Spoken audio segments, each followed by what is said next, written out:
Merhabalar, Yüksel'le örgülere hoş geldiniz. Şimdi bu videoda çok güzel bir pantolon çalışması yapacağız. Elimde gene ihraç fazlası iplerden var. Hafif esnek bir ip. Şimdi pantolon örerken ya da elbise, etek, şort bunları örerken tercih etmeniz gereken bu streç ipler. Çünkü hem açılabilen ip olduğu için daha az ip kullanıyoruz. Bu yüzden de özellikle pantolon, elbise örerken fazla miktarda ip kullanıyoruz. Bu bir ağırlık yapıyor. Ama streç ip kullanırsak açılma ve toplama özelliği olduğu için daha az ip kullanıyoruz. Daha hafif oluyor ördüğümüz kıyafetler. Pantolon da bayağı bir ip kullanıyoruz örerken. Ne kadar çok ip kullanırsak o kadar ağır olur. Ama açılabilen streç özelliği olan ipleri kullanırsak daha az ip kullanacağız. Çünkü giyerken esniyor, çıkartırken toplanıyor. Tam bedenimize uygun, hatta bedenimizden daha dar kıyafetleri örebiliriz.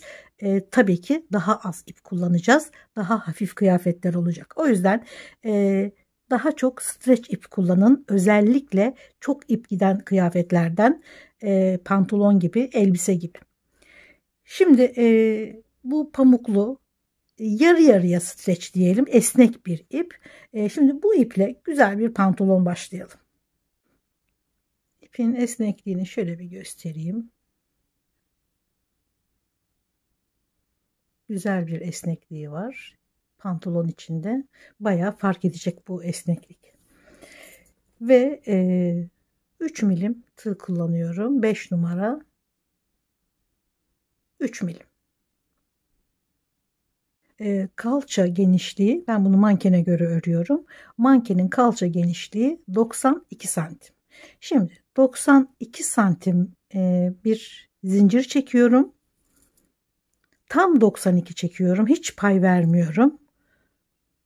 Çünkü bu esneklik bayağı bir işime yarayacak bu örgüde.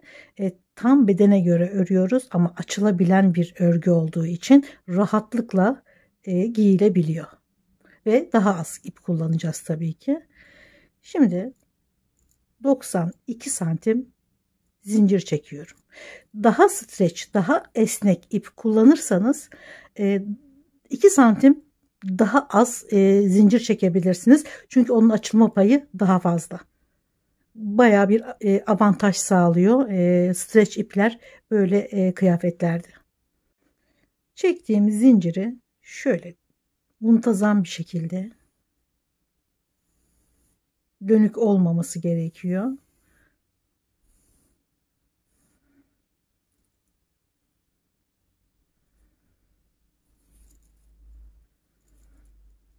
İlmek kaydırarak bağlıyoruz. 2 tane bol bol zincir çekiyorum. Sıkı bir zincir çekmeyin. Zaten örgüyü de mümkün olduğu kadar gevşek örün. Her zincirin üzerine ikili trabzan örüyoruz. Zaten bir yere kadar pantolonda bu sık iğnelerle devam edeceğiz. Trabzanlarla devam edeceğiz. Çünkü pantolonun üst kısmını iç gösteren bir örgü yapmak istemedim. Çünkü daha çok tercih ediliyor trabzan ya da sık iğne olarak çalışmak. Ama plaj için kullanmak istersek tabii ki tam aksine bol delikli büyük desenler kullanarak örmek daha güzel olur. Bunu dışarıda, şehir içinde kullanabileceğimiz bir model olacak çünkü. Bütün zincirlerin üzerine ikili trabzanlarla devam ediyorum.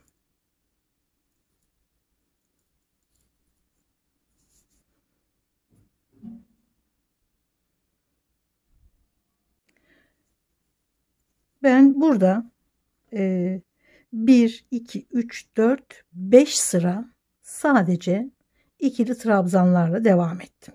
Döne döne. Şu sırada farklı bir batış yaptım. Yani şuradaki görünen ilmeğin şu arka kısmına batarak ördüm. Şuraya. Şöyle katlanıyor. İçine lastik koyacağım çünkü. Bel kısmına lastik kullanacağım için ve çift kat olması gerekiyor. Kolay bir dönüş olması için de şöyle arka kısmına batarak ördüm. Şuradan birkaç tane örerek göstereyim. Basit bir örgü çünkü.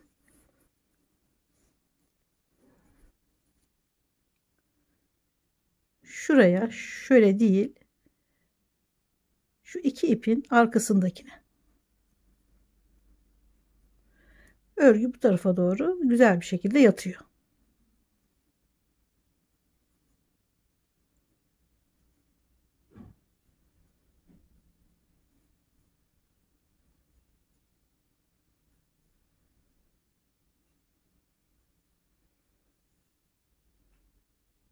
Şimdi şu zincirle çıktığımız trabzanın üzerine sırayı bağlıyoruz. Gene bol bol yapıyoruz bu zincirleri. Büyük büyük. Bu bir trabzan oluyor zaten. Hemen yanındakine şimdi normal örüyoruz. İlmekleri normal batıyoruz. 1 2 3 4 5 sıra örmüştük. Bir 5 sıra daha öreceğiz şu şekilde. Ve bu araya dediğim gibi lastik koyuyoruz. Belde daha güzel durması için. Tabii koymanız gerekmiyor. İsterseniz kemerde değil de kordon. Hani tabii kullanmak isterseniz kemerde kullanabilirsiniz. O ayrı. Güzel bir kordonla da bir bağcıkla da süsleyebilirsiniz. Hem kullanışlı olur hem görüntü katar. Sizin zevkinize kalmış tabii ki. 5 sırada bu tarafa örüyorum ve ondan sonra da lastiğini koyuyoruz. Bu şekilde tamamladım bel kısmını, yani kemer kısmını. Ölçüyü kalçadan almıştık, kalçaya göre, yani en geniş taraftan ölçerek başladık. Şimdi bel için lastiği tam belde istiyorsanız bel ölçüsü alacaksınız. Ben biraz daha aşağıdan ölçü aldım. Mankenin beli 62 santim. 62,5 santim. Biraz daha aşağıdan ölçü aldığım için 65 santim üzerinden ölçerek lastiği hazırladım. Yani şöyle göstereyim, 5 santimlik bir lastik. Siz bunu daha da ince, daha da kalın kullanabilirsiniz. Şöyle lastikler de var, daha ince. Bunu da kullanabilirsiniz. Hiç fark etmez. Ne kadar geniş istiyorsanız. Şimdi 4 sıra örünce her iki tarafa da bu 5 santimlik lastiği tam kaplıyor. İçinde kalıyor. Bu şekilde ucundan diktim. Şöyle biraz koyu diktim, dikiş gözüksün diye. 65 santim genişliğinde bir lastik hazırladım. 65 santimden 1 santim kadar fazla kestim. Ona dikiş payı vererek. Şimdi bu 65 santim lastiği örgünün içine yerleştiriyoruz.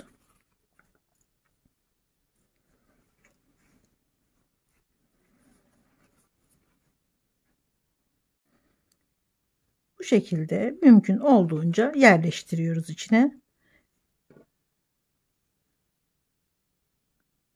Başlangıç yeri tam karşılığına, şurası da bakın başlangıç yeri, tam karşısına batıyorum.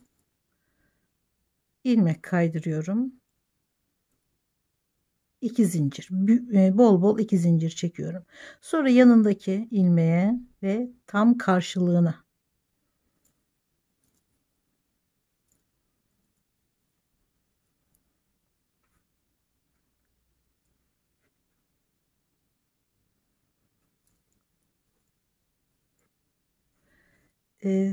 ilmek yani trabzan atlamayalım. Birbirine bakan trabzanlara hiç atlamadan örmemiz gerekiyor. Sıra bittiğinde son trabzan kaldığında karşı tarafta da aynı şekilde son trabzan kalması gerekiyor. Hiç kaydırma yapmadan dikkatli bir şekilde iki parçayı, kemeri birbirine ekliyoruz ve arada lastik var.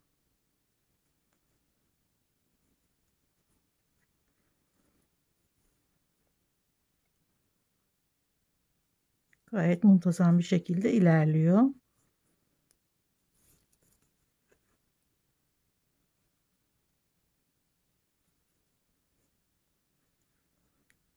Devam ediyorum.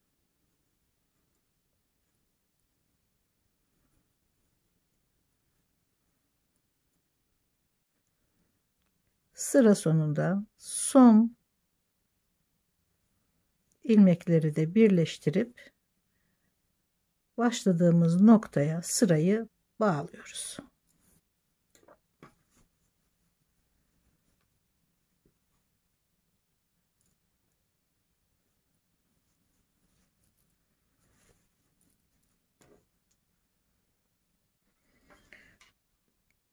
...18 santim yeterli oldu manken için.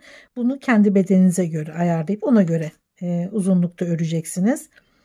Şimdi A kısmına başlayacağız. Bu haliyle de eğer etek örmek isterseniz gayet şık bir etek oluyor. Devam ederseniz şort da olabilir. Şimdi biz bunu pantolon olarak öreceğiz. Bacaklarını da örerek devam edeceğiz ve desen ekleyeceğiz. Şimdi deseni zinciri çektiğim anda hemen bu sıradan sonra başlıyorum bacakla birlikte desen örmeye. Ama siz bunu kemeri birleştirdiğimiz noktadan sonrasında başlayabilirsiniz. Yani şu kısmı da desenle örebilirsiniz. Ya da tamamen ikili trabzanlarla da örebilirsiniz. Yani bitene kadar pantolon hiçbir desen koymadan bu şekilde de örebilirsiniz. Öyle de çok güzel olur. Bir de ipin kendi deseni de var zaten. Çok hoş durur bence. Ama desenli isteyenler için de şimdi burada zinciri çekip karşı tarafı tam ortadan birleştiriyorum. Her iki tarafta da bacaklar örülecek şuradan itibaren. Her iki tarafta da aynı sayıda ilmek kalması gerekiyor. Şimdi herkesin bedenine göre farklılık gösterecek. Ben 17 santim kadar zincir çekiyorum. Ve zincirleri büyük büyük çekiyoruz. Geniş geniş. Çünkü bu zincir hem bu taraftan bu bacak için hem bu taraftan bu bacak için iki kere batılarak örülecek. O yüzden büyük büyük çekmemiz gerekiyor zincirleri. Şöyle geniş geniş.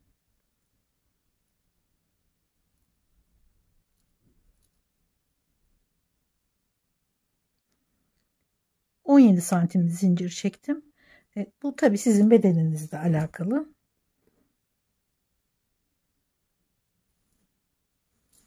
Hemen karşısına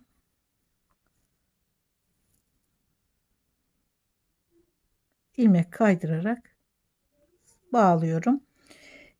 Tabii ki bu tersi olduğu için böyle devam etmiyoruz.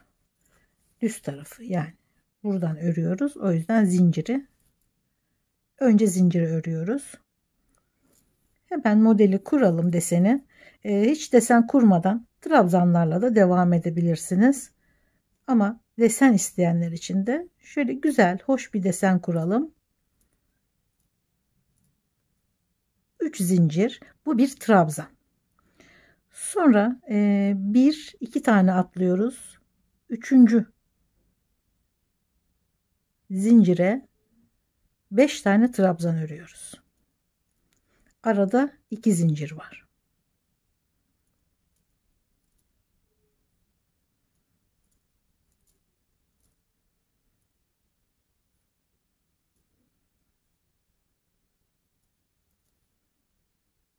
2, 4, 5 zincir.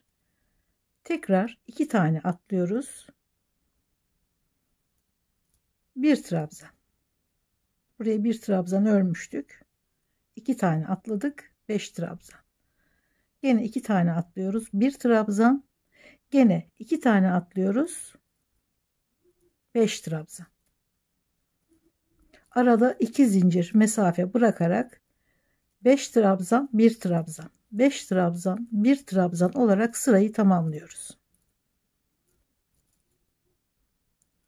Gene 2 tane atlıyorum ve 1 trabzan. 2 tane atlıyorum. 5 trabzan.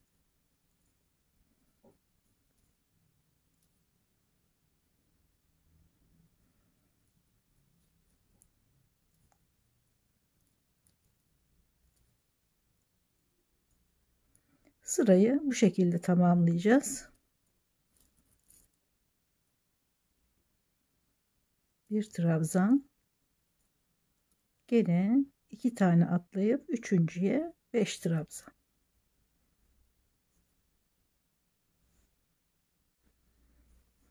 Şimdi örgüye geçtik. Zinciri tamamladık.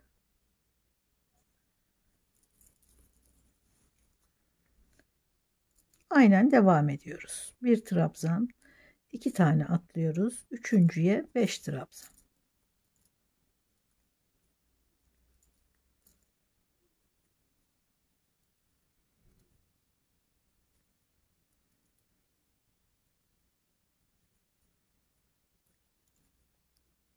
İki tane atlıyoruz. Bir trabzan. 2 tane atlıyoruz. 5 trabzan.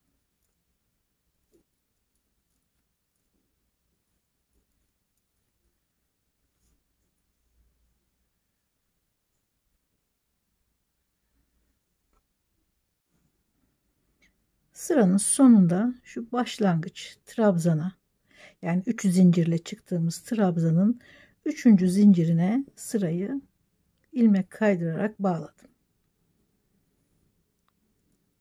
Gene 3 zincir. Şimdi burada 5 trabzan var. İlkini atlıyorum. İkincisine bir kere daha aynı ilmeğin içine çift batıyorum. Sonra yanındakine, yani şu ortadaki trabzana bir tane batıyorum. Sonra yanındakine çift batıyorum. 1, 2, 3, 4, 5 kere trabzan örmüş olduk. Bu şekilde. Başlara batmıyoruz. Ortadaki 3 trabzana çift, tek, çift batıyoruz. Sonra aradaki tek trabzana tek. Sonra gene ilk trabzanı atlıyoruz. Ortadaki 3 trabzanın üzerine aynı ilmeğe çift. Sonra ortadaki trabzana tek, yanındakine çift. 5 tane trabzan. Başlardaki trabzanları örmeden geçiyoruz. Tek trabzana gene tek trabzan. Baştakini atlıyorum.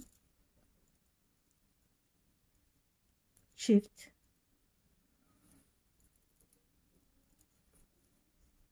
Ortadakine tek.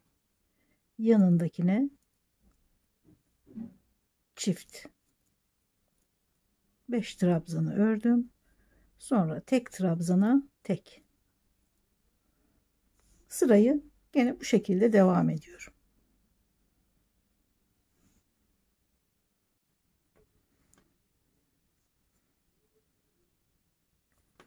Şimdi sırayı ekliyoruz. 3. sırayı öreceğiz. Baştaki trabzanın 3. zincirine sırayı ekledim.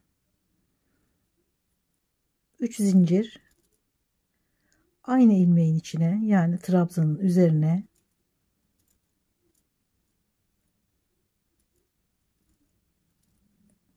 2 tane trabzan, bir de zincirle çıktık, 3 tane trabzan.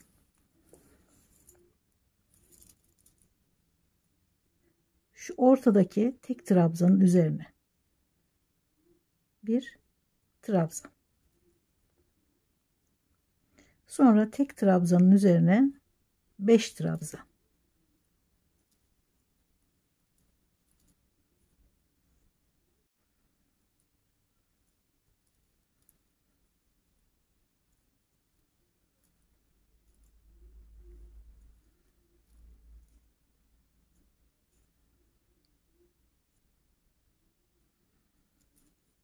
Sonra şuradaki 5 trabzanın ortasındaki tek battığımız trabzana bir tane ve aradaki tek trabzana 5 trabzan.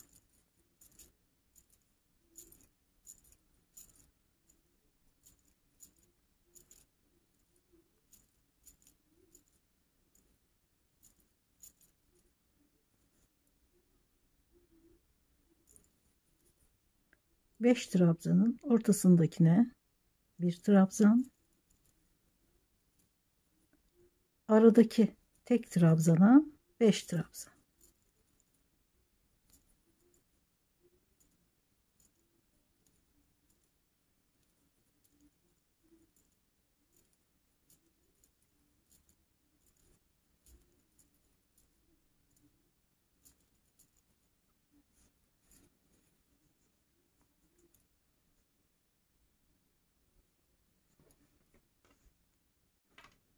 Sıra sonundayız. Sıra başına 3 tane trabzan yaparak başlamıştık. Bunu 5'e tamamlayacağız. Aynı ilmeğin içine 2 trabzan daha ve 5'e tamamladık. Ortadaki zincirle çıktığımız trabzanın üzerine bağladık. Şu 2 sırayı ördük. Sonra bu 2 sırayı örüyoruz. Sonra, yani her 2 sırada bir desen kayıyor. Bir 5 trabzanın ortasına bir tek trabzanın üzerine 5 trabzan örerek bu 2 sırayı yineliye devam ediyoruz. Şimdi şu 5 tane trabzanın üzerine ortadaki 3 tanesinin üzerine tek çift batmıştık. Şimdi buraları aynı şekilde örüyoruz. Şu 5 trabzanın da yarısını örüyoruz. Başlangıç yeri çünkü. 3 zincir, şuradaki tek trabzan battığımız, sonra çift batıyoruz. Son trabzanı örmüyoruz. Bir öncekine çift batıyoruz ve 3 trabzan örmüş olduk. Tek çift. Şöyle çift, tek, çift. Şu ikisini örmüş olduk. Sonra tek trabzanın üzerine gene trabzan.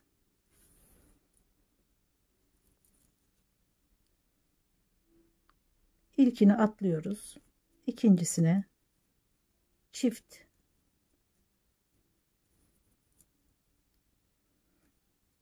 Ortaya tek. Diğerine çift.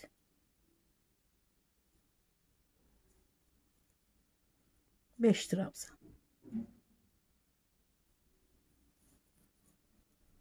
Tek trabzanın üzerine tek. Çift.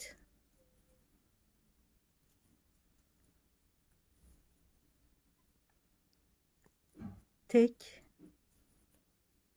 Çift.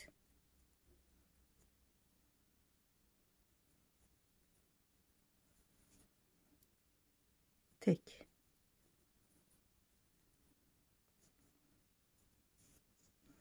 Şuradaki sırayı ördük. Sonra tekrar kaydırıyoruz. Bir onu örerek 2 sıralarla devam ediyoruz.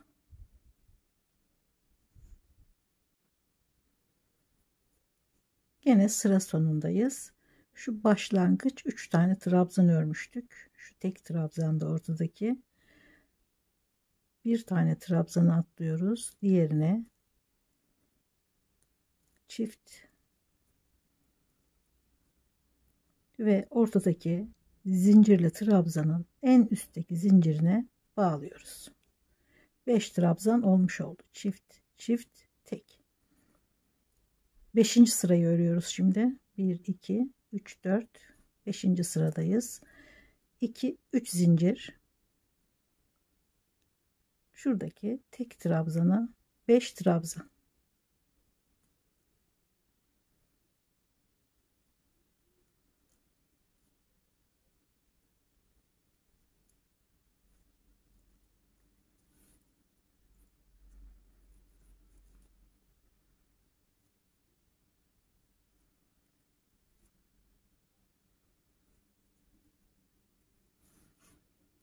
Şu 5 trabzanın ortasındaki tek trabzana gene tek trabzan.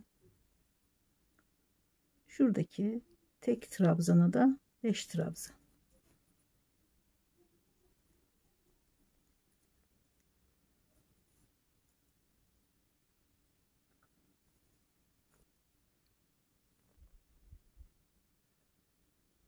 Anlaşılmıştır diye tahmin ediyorum. Gerçi akşam oldu. Işık yaktım. O da biraz gölge yapıyor ama gene de anlaşılmıştır diye düşünüyorum. Bu sıralar sürekli yinelenecek. 2 sıra bu şekilde, 2 sıra bu şekilde, 2 sıra, 2 sıra. Bir bu tarafta oluyor dolgular, bir bu tarafta. Bu şekilde devam edecek.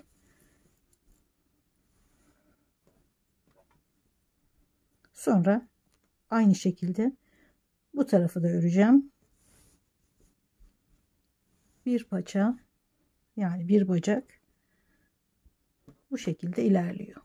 İstediğiniz genişlikte bedeninize uygun bir ilmek sayısıyla bileğe kadar örüyoruz ama tam bileğe kadar gelmiyoruz. Biraz yukarıda bırakıyoruz. Çünkü buna biraz ütü sürünce bu uzayacak. Onun da payını bırakarak, hatta örgüyü bitirmeden önce bir ütüyü yapın. Ne kadar uzadığına bakın. Ona göre örmeyi bitirirsiniz. Bir bacağı istediğim ölçüye gelmeden 8-10 santim öncesinde örmeyi bıraktım. Çünkü buharlı ütüden sonra ne kadar uzayacağını bilmiyorum. Diğer bacağı da aynı şekilde aynı uzunlukta ördükten sonra güzel bir buharlı ütü. Sonrasında örgü ister mi istemez mi bakacağız. Bu kıyafetleri işte yazın sıcak havalarda giyeceğimiz için mümkün olduğu kadar ince, yazlık, yani pamuklu, merserize, viskon ipleri tercih edelim ve özellikle de streç ipleri. Videonun başında da zaten bahsetmiştim neden bu ipleri kullanmalıyız diye. Çok fark eder, herhangi bir iple, herhangi bir tığ numarasıyla örmeyelim. Mutlaka streç, ince, yazlık ipler kullanalım. En fazla 3 milim. Yani 2, 2,20, 2,5, 3. Ben bu ipin dokusuna göre 3 milim kullandım. Daha ince streç iplerde daha düşük milimetre tığlar kullanabilirsiniz. 2, 2,20, 2,5'un üzerine çıkmayın hatta. Çünkü dokusunun çok ince olması gerekiyor. Hava geçirmesi gerekiyor ki terletmesin. Sıcak havalarda giyeceğimizi unutmayalım. Bir de ütü vurduk mu örgüden sonra bu doku yarı yarıya daha inceleyecek. Çok dökümlü, çok güzel bir görünüm kazanacak. Bunu fark edeceksiniz zaten. Streç ip kullandıktan sonra ne dediğimi anlarsınız. Özellikle çok ip giden kıyafetlerde streç ip kullanmak çok fark ettirir. Şuradaki lastikten bahsetmek istiyorum. Dün malzeme almak için tuhafiyeleri gezerken lastiklere baktım. Biraz kalın geldi lastikler. Çünkü benim burada kullandığım lastik çok ince bir lastikti. Eğer kalın lastik olsaydı ben burayı çift kat örmezdim. Dışına şöyle tek kat içine güzel bir lastik dikerdim. Ya da terziye verirsiniz, o da dikebilir. Ondan da yardım isteyebilirsiniz. Şöyle içine dikerdim o kalın lastiği. Hiç çift kat örmezdim çünkü örgüyü kalınlaştırır. Şimdi siz aynı bunun gibi örersiniz, oradaki lastiklerden koyarsınız, çok kalın olur. Yüksel Hanım bu olmadı, çok kalın oldu dersiniz ve haklısınız. Çünkü benim elimdeki lastik baya ince bir lastik, örgüyü hiç kalınlaştırmadı. Dediğim gibi isterseniz dışına lastik koyarsınız, isterseniz hiç lastik koymayıp gene çift kat örersiniz ama kordon geçirirsiniz içinden, o da olabilir. Pek çok çeşitli pantolon örmek mümkün zaten. Şimdi diğer bacağı da aynı şekilde aynı uzunluğa kadar örüyorum ve sonrasında güzel bir ütüyle ne kadar uzadığına bakıyoruz. Şimdi hemen ipi herhangi bir tarafından, ama tabii herhangi bir tarafından derken biz şuradan başlamıştık. İpi şöyle takmıştık. Şu A kısmı. Gene şuradan şöyle. Şuradan başlayarak, bunun da başlangıç yeri burası. Şöyle devam ediyor. Bunun da başlangıç yeri şöyle devam edecek. Şuraya ipi hemen bağlayıp aynı uzunlukta diğer bacağı örüyorum.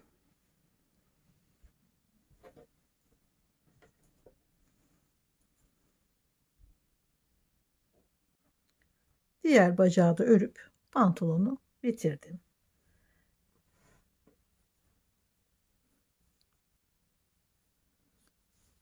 Delikli, hava geçirebilen, yumuşacık ve ince dokulu güzel bir pantolon oldu.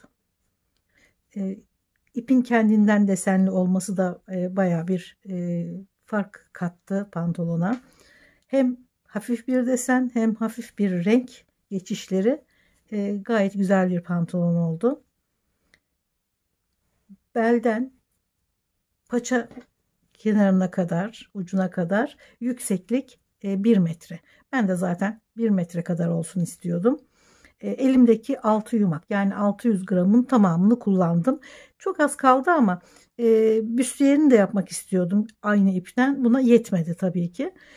Şuradaki en koyu tonundan gene pamuklu ip var elimde. Hemen akabinde bir güzel büstiyer öreceğim pantolonun çekiminden sonra. 600 gram 1 metre uzunlukta pantolona bu iple yetti. Tabii ki sizin beden ölçünüze göre, bacak ölçünüze göre ve elinize göre de değişir tabii ki. Daha ince ip kullanabilirsiniz. Yalnız daha kalın ip kullanmayın. Daha kalın tığ kullanmayın. 3 milimi geçmeyin. Daha önce de söylemiştim. Mümkün olduğu kadar sıcakta giyeceğimiz kıyafetleri ince tığ, ince iplerle, streç iplerle örmek daha avantajlı. Evet, umarım beğenmişsinizdir. Umarım gene emeğinize değecek giysilerden biri olmuştur. Ben severek ördüm. Umarım siz de severek örersiniz. Videolarımı beğeniyorsanız ve bundan sonrakileri de izlemek isterseniz beğenmeyi ve abone olmayı lütfen unutmayın. Görüşmek üzere. Hoşça kalın.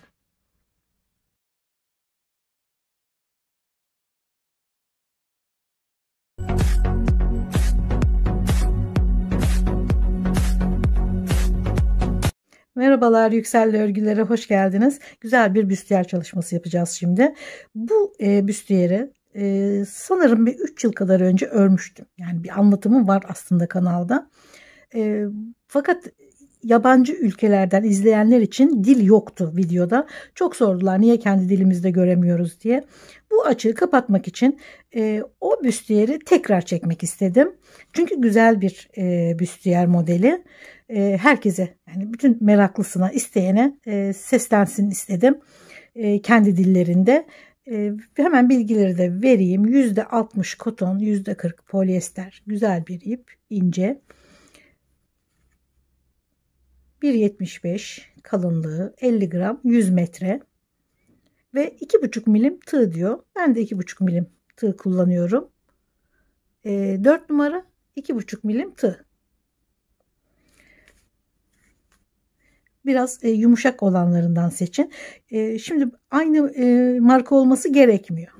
Bu bir reklam da değil zaten. Herhangi bir markanın böyle pamuklu ipleri, ki çok fazla var. Yani bunu bulamazsanız bir başkası var. Şimdi çok fazla miktarda olduğu için mutlaka birkaç tanesine denk gelirsiniz.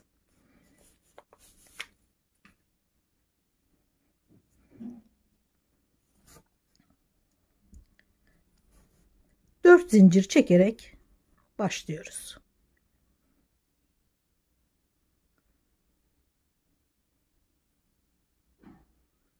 Bir, iki, üç, dört.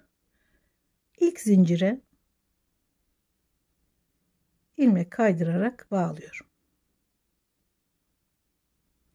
3 zincir. Bu bir trabzan oluyor. Yuvarlağın içine 6 tane trabzan örüyoruz. 2,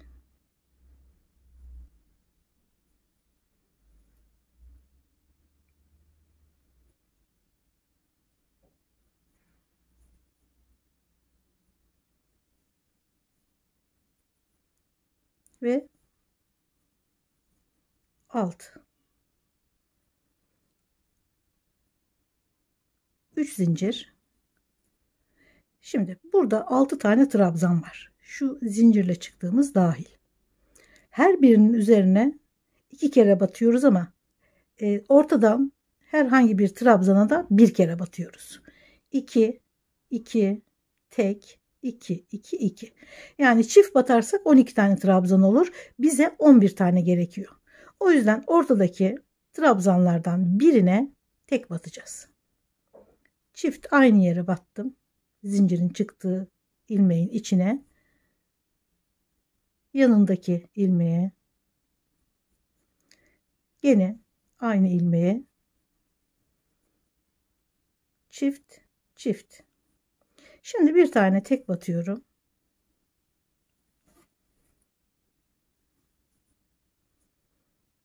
Diğerlerine çift. Aynı ilmeğin içine, yanındakine,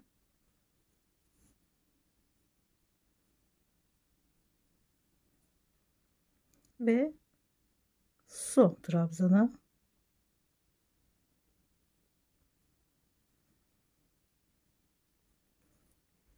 aynı ilmeğin içine,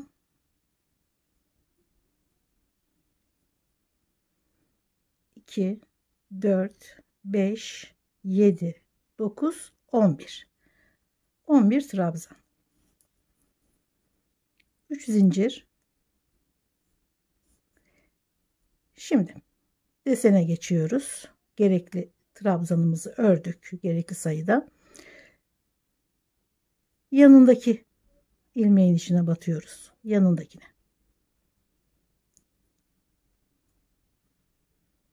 Aynı ilmeğin içine bir tane daha. Bir zincir. Gene aynı ilmeğin içine 2 trabzan daha.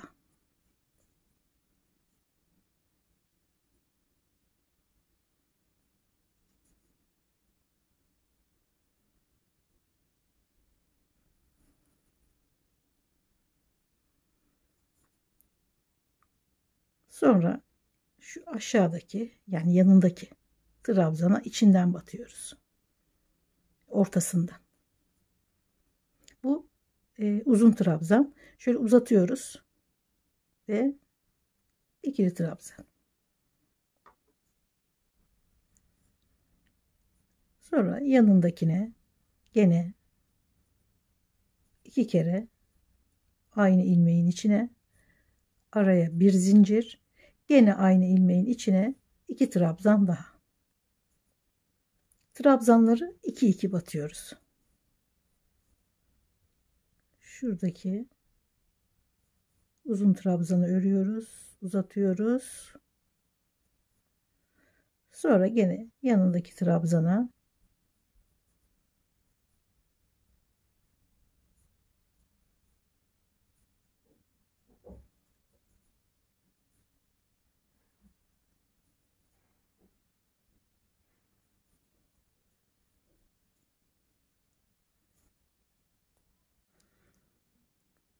bir trabzanla bitiriyoruz.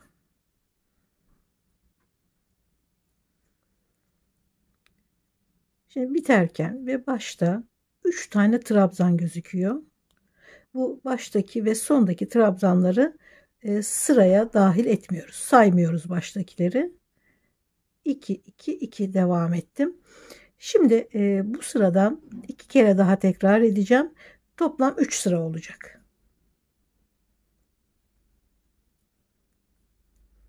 3 zincir çektim ve bir zincirlik araya 2 trabzan, bir zincir ve 2 trabzan.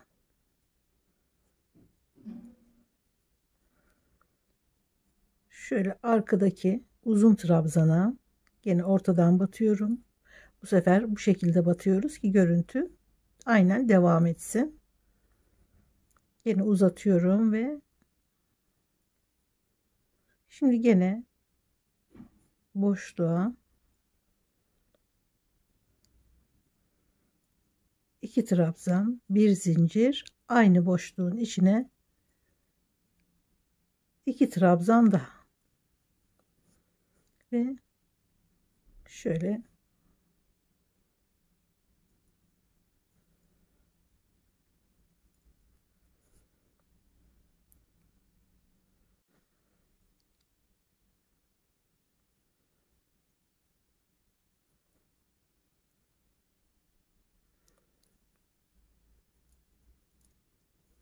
üç zincir.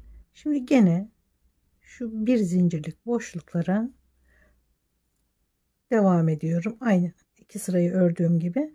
3 sıradan sonra bu iki kere battığımız trabzanları 3 kereye çıkartacağız. Biraz bir arttırma yapacağız.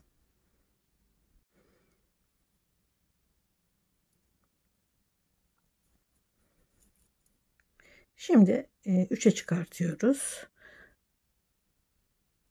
Trabzana gene trabzana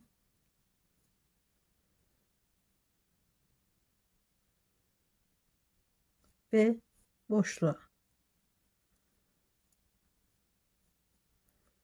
bir zincir, gene boşluğun içine bir tane, yanındaki trabzana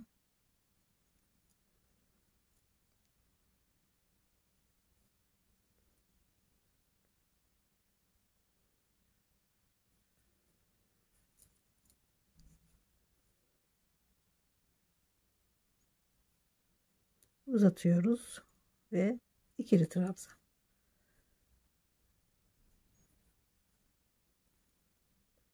Pardon. Trabzana, trabzana ve boşluğa 3 tane trabzan, bir zincir,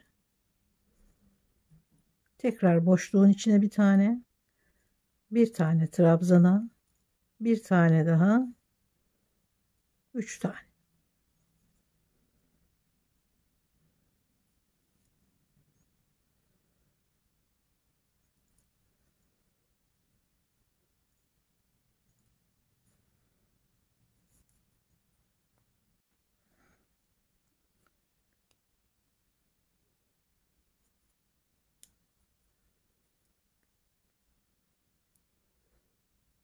Üç üç battık bu sefer. Şöyle göstereyim. Ama başlarda 4 tane trabzanın gözükmesi normal. Çünkü şuradaki kenar trabzanları saymıyoruz. Gene 3 zincir,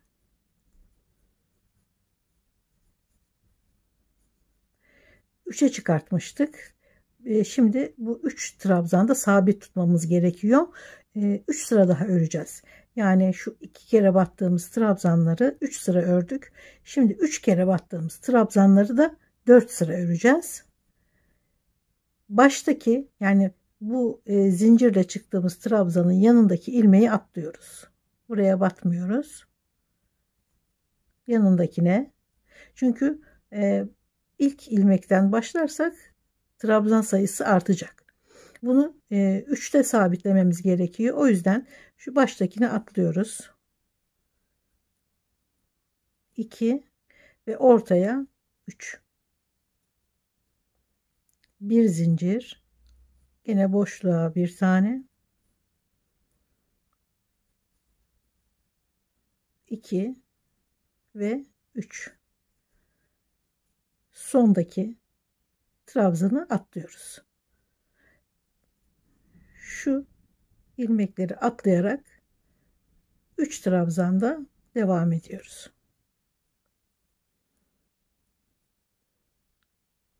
İkinciye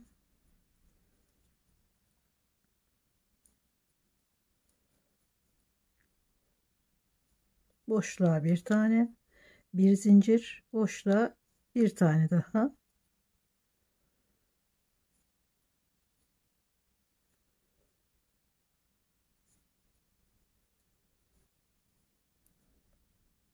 Yine bunu atlıyorum. Uzun trabzana geçiyorum. Aynen bu şekilde iki sıra daha örüyorum. 3 kere ördüğümüz trabzanlar 4 sıra oluyor. 3 sıra ikişer kere batarak ördüm. 4 sıra üçer kere batarak ördüm. Şimdi 4 kere batacağız.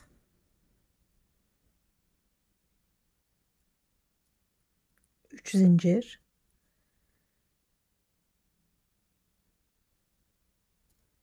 Bir, bunu saymıyoruz. Zincire çıktığımız trabzanı saymıyoruz. 2 3 ve boşluğa 4.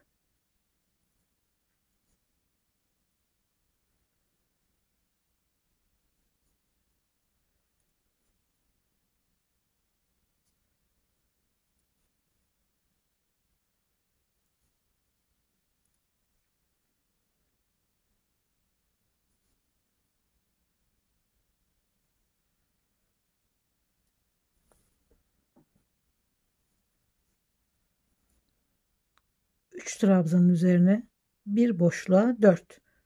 Bu şekilde sırayı tamamlayacağız. Şimdi ben ölçerek yapıyorum. Siz de kendi ölçünüze göre yapacaksınız. Eski videoda arttırma bu şekilde değildi. Çünkü onun bedeni büyüktü. Göğüsler daha büyüktü. Onu şu şekilde ördüm. Bu 2 kere battığım trabzanları 3 değil 4 sıra ördüm. Sonra bu 3 kere battığım trabzanları bir sıra örüp hemen diğer sırada 4 kere batarak ördüm trabzanları. Hemen büyütmem gerekiyordu. O şekilde yani göğüse göre arttırmalar yaptım. Ama bu sefer daha küçük beden ve daha ufak bir göğüs için örüyorum. Tabii arttırmayı da değiştirdim. Bu şekilde devam ediyorum. Şimdi gene ölçerek ne kadar gerekiyorsa o kadar 4 trabzan olarak devam edeceğim.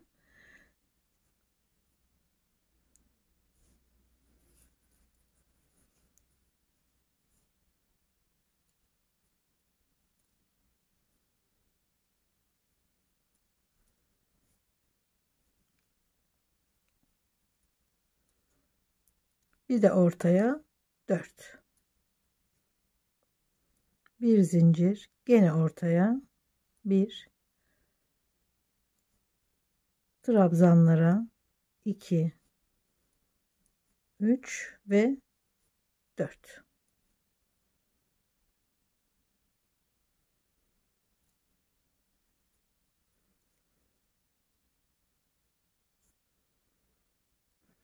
Bir sıra 4 kere batarak ördüm. Şimdi 2 sıra daha örüp kap tamamlanıyor. Daha fazla büyütmeye gerek yok. Dediğim gibi ufak bir ölçü üzerinde örüyorum. Eski video dediğim gibi daha büyük bir göğüs, daha büyük, daha geniş bir beden içinde. Şimdi o videoyu da linkini açıklama bölümüne paylaşacağım. Oradan da eski linke, eski videoya bakabilirsiniz. Şimdi gene burada yaptığımız gibi 4 tane trabzanda sabit tutacağız. 2 sıra daha. 3 zincir ve ilk ilmeği atlıyorum. İkinci ilmeğe 4 tane trabzan. 3 ve boşluğa 4. Bir zincir, gene boşluğa bir tane.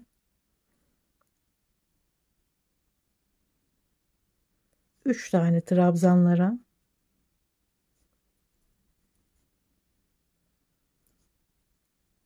4. Şu sondaki ilmeği atlıyorum. Uzun trabzanı örüyorum. Aynen üçlüyü sabit tuttuğumuz gibi dörtlü trabzanı da sabit tutuyoruz. Bu şekilde bu sıradan sonra bir sıra daha örüyorum. Yani 3 sıra 2 kere batarak ördüm. 4 sıra 3 kere batarak ördüm. 3 sırada 4 kere batarak öreceğim ve tamamlanacak. Bu şekilde tamamladım. Siz de ölçerek 2 sırada bir, hatta her sırada ölçerek nerelerde arttırma yapacağınızı, yaptığınız arttırmanın kaç sıra devam edeceğini görebilirsiniz. Dediğim gibi güzel bir model arttırma ya da eksiltme için. Çok rahat yapabilirsiniz. Ölçüler çok rahat ayarlanabilir bu modelde. Şimdi boyuna bağladığımız kordonu yapıyoruz. Şurada uzun trabzanın yanındaki trabzan ve baştaki trabzan arasında 1 2 3 4 5 boşluk 6 7 8 9 10 ilmek var. Bu 10 ilmeği önce 6'ya, sonra 4'e düşüreceğiz ve 4 trabzan üzerinden devam edeceğiz. Şimdi 2 zincir çekiyorum. Eksiltme yapıyoruz çünkü. Yanındaki trabzana bekletiyorum. Ve üçüne birden alıyorum. Buraya bir iğne takalım. Şimdi yeni başlayanlar için kafa karışıklığı yapmasın. Net bir şekilde görelim ilmekleri. Sonra şu 1 oldu. 2 3 Şimdi boşluğa 4 bir tane daha 5. Burada 3 tane ilmek kaldı. Burada yaptığımız gibi 2 tane eksiltiyoruz. 3 ilmekten 1 ilmek kalıyor. Topluyorum. Hemen oraya da bir iğne takalım. Yeni başlayanlar için bayağı yardımcı oluyor bunlar. 1 2 3 4 5 ve 6. Şimdi gene eksilteceğimiz için 2 zincir. Bu işaretli olanın hemen dibindeki zincir bu zaten. Oraya batmıyoruz. Yanındakine. Şöyle. Ve ikisini birden topluyorum. Oraya da bir iğne takalım. 1 2 trabzan, 3 ve burada da 2 tane ilmek var. Oraya da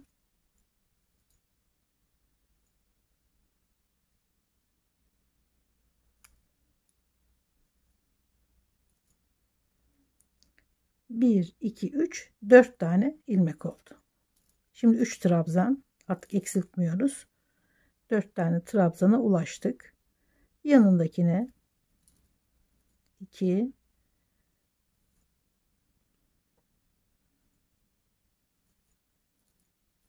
3 ve 4. Bu 4 trabzan üzerinden 3 zincir 60 santim kadar yetiyor. 60-65 santim kadar kordon yeterli oluyor. Bu tabi sizin kendi ölçünüzle alakalı. Daha da uzun durmasını isteyebilirsiniz. 4 trabzan üzerinden istediğiniz ölçüye kadar, ama bir 60 santim en az örün. Bu şekilde devam ediyorum. Şimdi şu kordon bittikten hemen sonra koltuk altı ve sırta dönen bölümü de ördüm. Karşılığını da örüp hazırladıktan sonra şöyle burada yaptığımız örgüyü şurada kabı bitiriyoruz. İpi kestikten sonra şuraya takıyoruz ipi ve buradan kordonu örüyoruz. Şimdi buradaki örgüyü buraya da örelim. Şöyle göstereyim. Kordonun başladığı sıra şurası. Burası ve şurası arasında 26 tane trabzan örüyoruz. 6 trabzan örmüştük. Sonra 11 trabzana arttırmıştık. Bu 11 trabzanın hizasına hemen bağlıyoruz ipi ve aralara bir boşluğa, bir örgüye, bir boşluğa, bir örgüye arada çift batarak 26 trabzana tamamlıyoruz.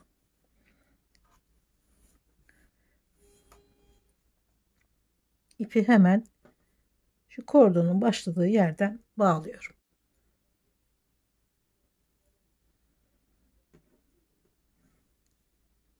Şu hiza örgünün içine batıyorum.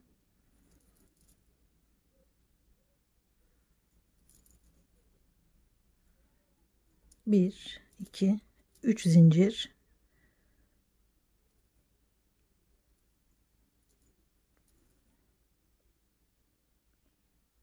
Sonra örgünün içine batıyorum. Boşluğa, gene örgünün içine, boşluğa, arada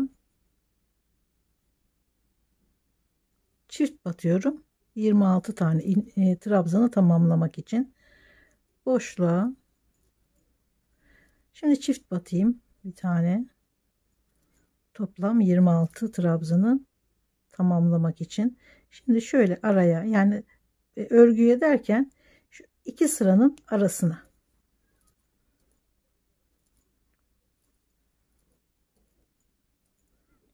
boşluğa,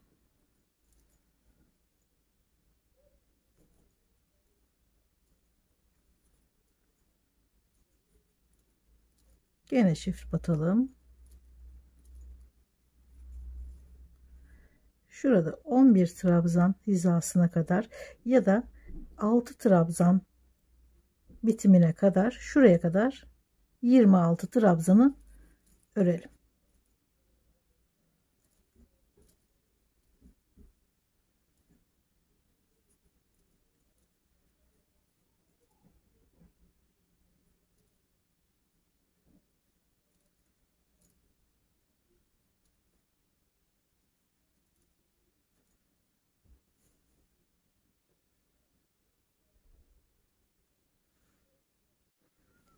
Yirmi beş ve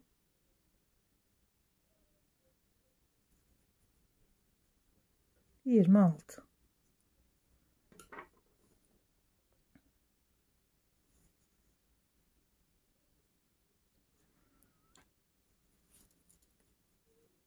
Üç zincir dönüyoruz. Aynı trabzanların üzerine trabzan örerek aynı sayıda 5 sıra örüyoruz tamamında. 1 2 3 4 5. Sonra buna devam edeceğiz. Ben 5 sıra ördüm. Siz 6 7 8 bedeninize göre istediğiniz kadar örebilirsiniz. Şurası koltuk altı kısmına geliyor. Dediğim gibi dar, küçük bir beden ördüğüm için 5 sıra yetti. Belki 6-7 sıra örebilirsiniz kendiniz için. Koltuk altı kısmını ölçerek şu kısmı büyütebilirsiniz. Şimdi gene 3 zincir, şu kafes örgüye geçiyoruz. Hemen yanına ikinci trabzan, araya 2 zincir, 2 ilmek atlıyorum. Üçüncü ilmeğe bir trabzan, bir trabzan daha.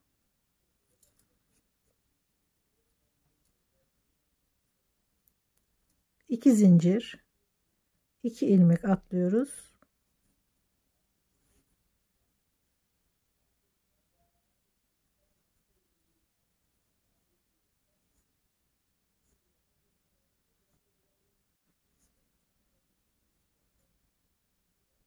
Son trabzana bir trabzan, 1 2 3 4 5 6 7 tane 2 2 trabzan örüyoruz. Aynen devam ediyoruz üzerine. 3 zincir, trabzan üzerine trabzan, zincir üzerine zincir,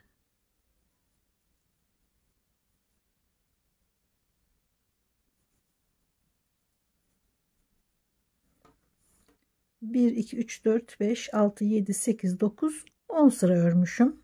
Siz de kendi bedeninize göre ölçün. Çok fazla sırt ortasına kadar gelmesin. Daha şu mesafe var çünkü. Şöyle sırta doğru hafif dönsün. Sırt ortasına yaklaştığınızda bırakın örgüyü. Şurası için de bir mesafe gerekiyor. Şimdi şuradaki eksilen kısmı örüyoruz. Hemen ilk sırada eksiltmeye başlayalım. 2 zincir çekiyoruz. Eksilteceğiz çünkü. Yanındaki trabzana, boşluğa topluyoruz. Bir iğne takalım gene. Yeni başlayanlar için. Doluyorum. Burada 2 zincir var arada ama bir kere batıyoruz şimdi. Hem burada eksiltiyoruz hem başta eksiltiyoruz. Şimdi ortaya boşluğa bir kere battık. Trabzana geçiyoruz. Buraları normal örüyorum ve boşluğa bir kere.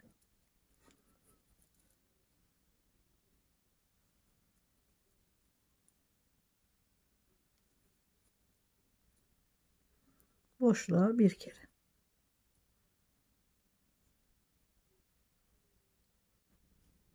Şimdi eksiltiyoruz gene. Boşluğa bir, 2 tane trabzan, 3 ilmek. Önce boşluğa, sonra trabzana, sonra en sondaki trabzana ve topluyoruz. Buraya da bir işaret alalım. 2 zincir. Şimdi gene eksiltmeye devam edeceğiz. Bu ilmek zaten şu zincirin çıktığı ilmek. Onun yanına batıyoruz. Yanına batıyoruz ve topluyoruz.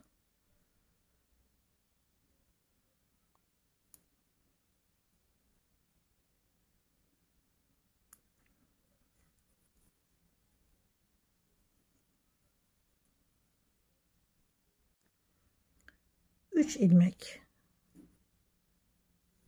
topluyoruz üçünü. 1 2 ve 3.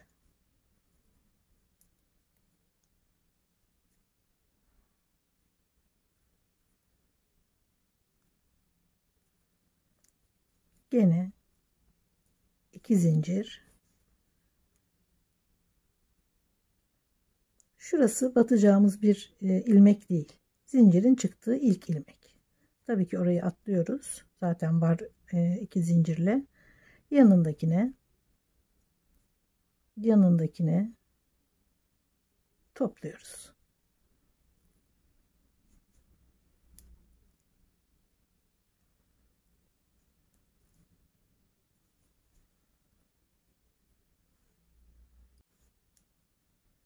Son 3 ilmek.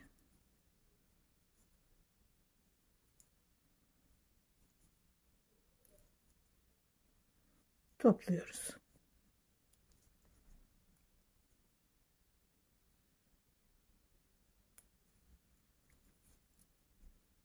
İki zincir. Yanındaki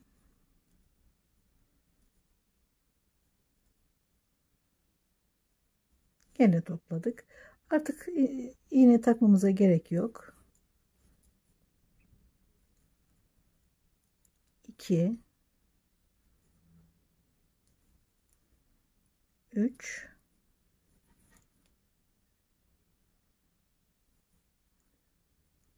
bekletiyoruz. Bekletiyoruz ve topluyoruz.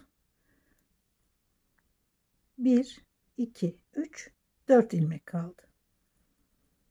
Gene 4 ilmek üzerinden kordon örüyoruz. Şu 30 santim kadar yeterli. 30-35 santim kadar yeterli. Tabi daha uzun durmasını istiyorsanız daha uzun örün. Şimdi şu araya ufak bir üçgen öreceğiz.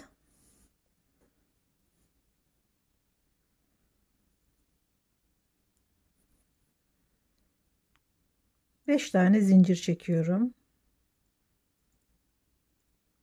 1 2 3. zincire ikili trabzan, bir tane daha, 3 trabzan. Sonra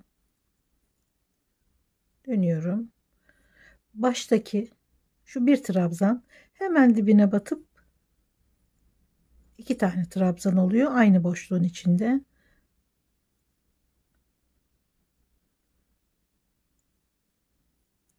Ortaya bir tek trabzan, sonra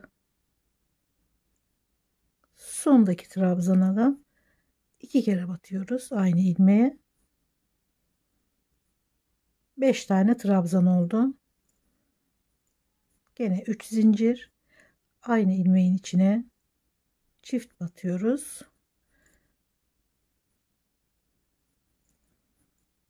Yanına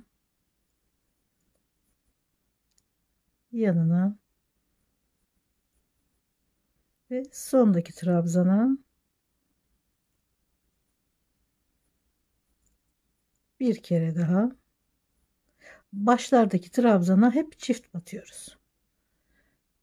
3 5 7, gene 3 zincir, çift batıyoruz. 11 trabzan olana kadar devam ediyoruz.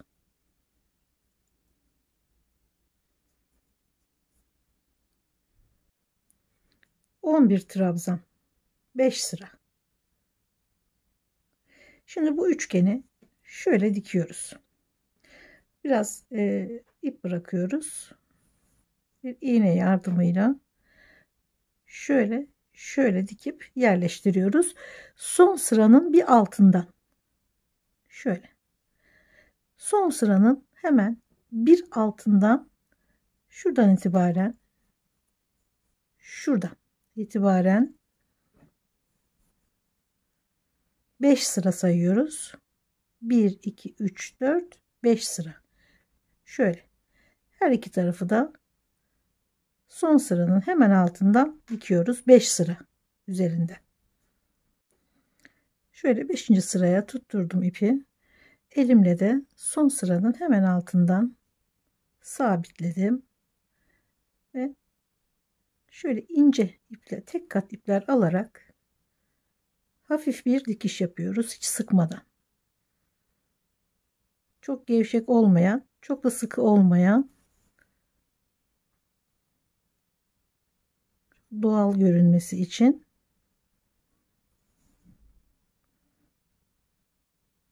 tek kat iplerle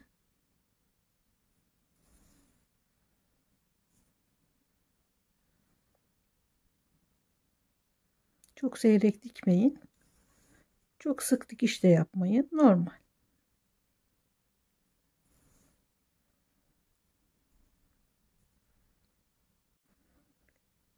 Son sıranın hemen altından birleştiriyoruz.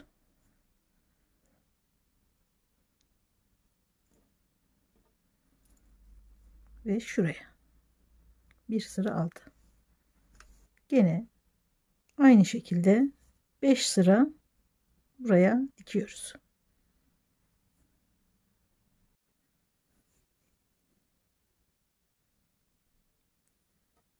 Şimdi bu büstiyerin alt kısmı.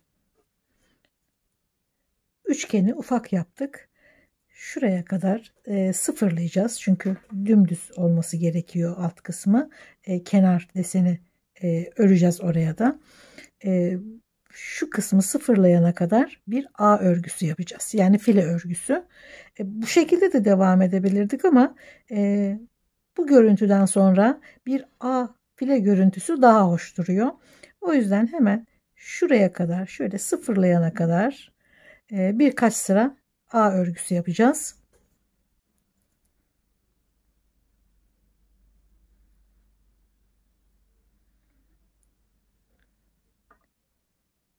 Şu hizanın bir sıra üstüne. Çünkü şöyle öreceğiz. Tekrar üste çıkacağız. Burayı öreceğiz.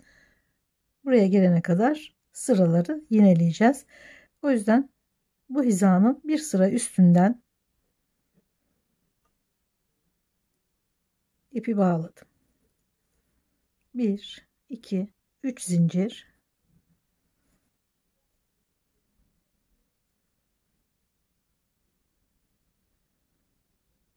Hemen şuraya bu şekilde gene 3 zincir, 2 tane atlayıp 3. ilmeğe bir sık iğne, 3 zincir, 2 ilmek atlıyoruz. Üçüncüye gene sık iğne,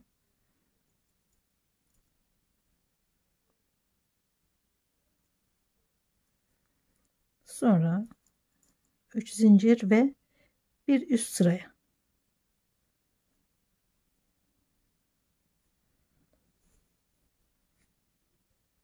İlk sırayı ördük. Şimdi tekrar şu bir üst sıraya geliyoruz.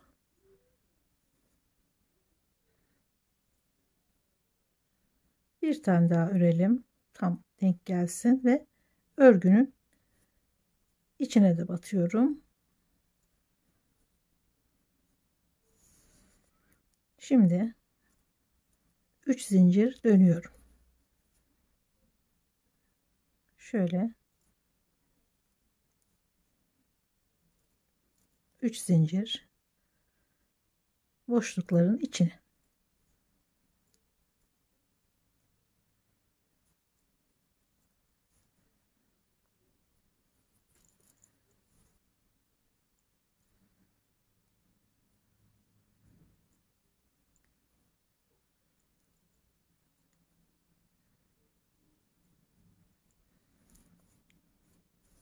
Şimdi bir sıra üste çıkacağız ama önce sırayı, ördüğümüz sırayı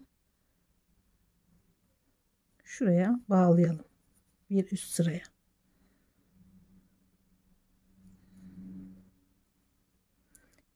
Bir üst sıraya daha çıkıyoruz.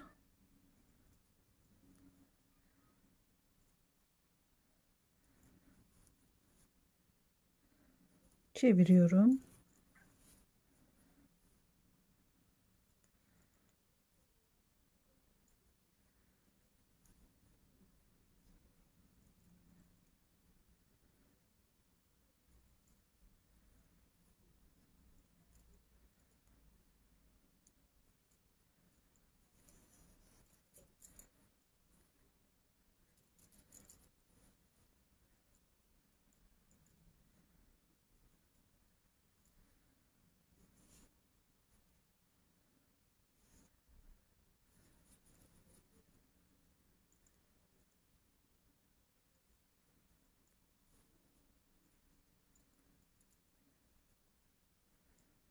Ve sırayı tamamlıyoruz.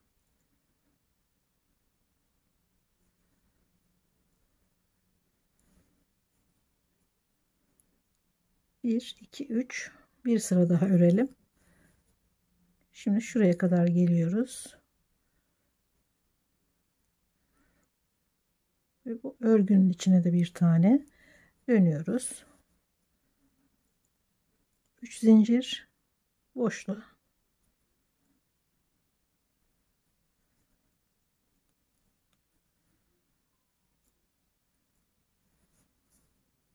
Devam ediyorum.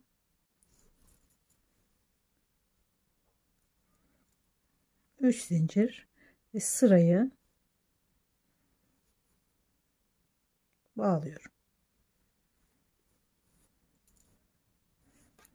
Bu şekilde alt kısmı, şurayı, şuradaki boşluğu file deseniyle aynı hizaya getirdik. Kapların en alt ucuyla ortadaki desenin hizası aynı devam ediyor dümdüz bir şekilde. Bunu tabii ki tamamını sık iğne de yapabilirdik ama sık iğneden sonra şöyle bir file görüntüsü daha güzel duruyor. Siz isterseniz tamamını sık iğnede, yani şu şekilde de yapabilirsiniz. Şu kafes örgüden şu kafes örgünün bitimine kadar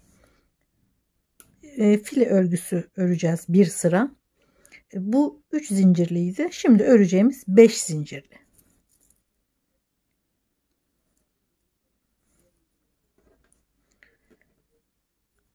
Şuraya hemen ipi bağlıyorum.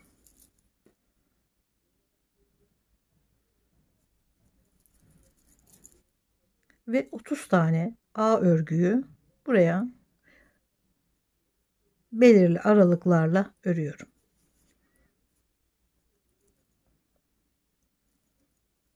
Beş zincir. Şu ortaya batıyorum.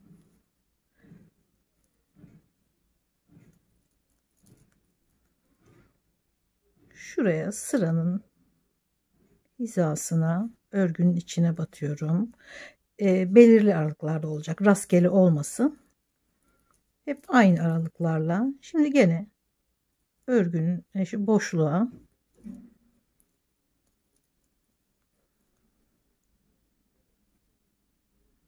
örgünün içine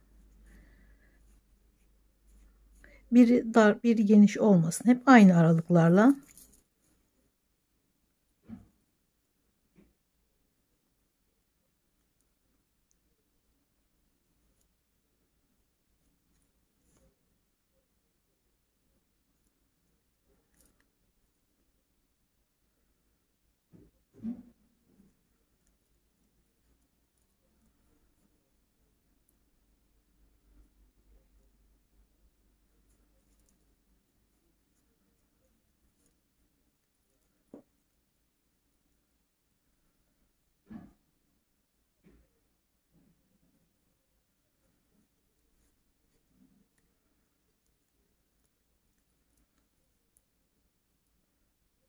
bu şekilde,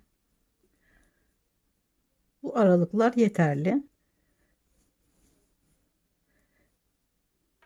Buraya gelene kadar 30 tane bu şekilde file örgü olması gerekiyor. Bu 30 tane file örgünün üzerine deseni kuruyoruz.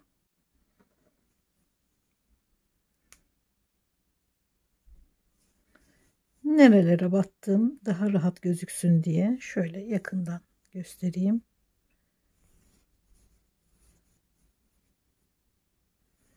Otuz tane file örgüyü yerleştirdik.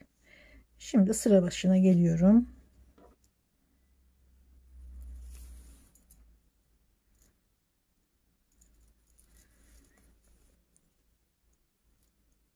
Üç zincir. Aynı ilmeğin içine 2 tane trabzan oldu. 1 2 3 zincir. Şuraya atlıyorum. Buraya bir sık iğne.